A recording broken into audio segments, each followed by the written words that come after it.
బయట క్రిస్పీగా లోపల మెత్తగా ఉండే స్వీట్ కార్న్ వడ చిటికలో చేసేసుకోవచ్చు. జస్ట్ స్వీట్ కార్న్ మన దగ్గర రెడీగా ఉంటే ప్రాసెస్ 5 నిమిషాల్లో అయిపోతుంది.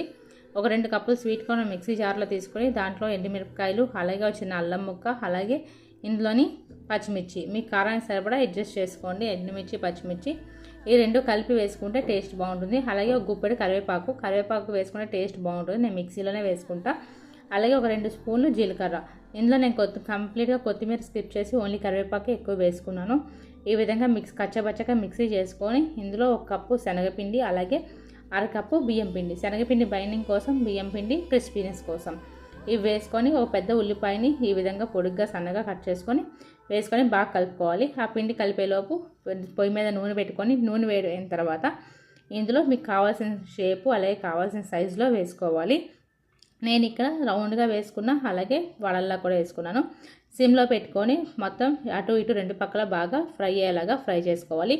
హైలో పెడితే కలర్ వస్తుంది, అలాగే లోపల సరిగ్గా ఉడకదు. అందుకే సిమ్లో పెట్టుకొని బాగా ఫ్రై చేసుకోవాలి. బాగా లోపల ఉడికేలాగా ఫ్రై చేసుకోవాలి. లేకపోతే సరిగ్గా లోపల ఉడకపోతే కడుపు నొప్పి వచ్చే ఛాన్సెస్ ఉంటుంది.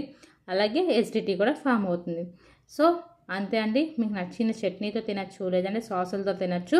బయట క్రంచీగా లోపల సాఫ్ట్గా ఉండే స్వీట్ కార్న్ వడ రెడీ. మీకు నా వీడియో నచ్చిందా? ప్లీజ్ లైక్ చేయండి, అలాగే నా ఛానల్ సబ్స్క్రైబ్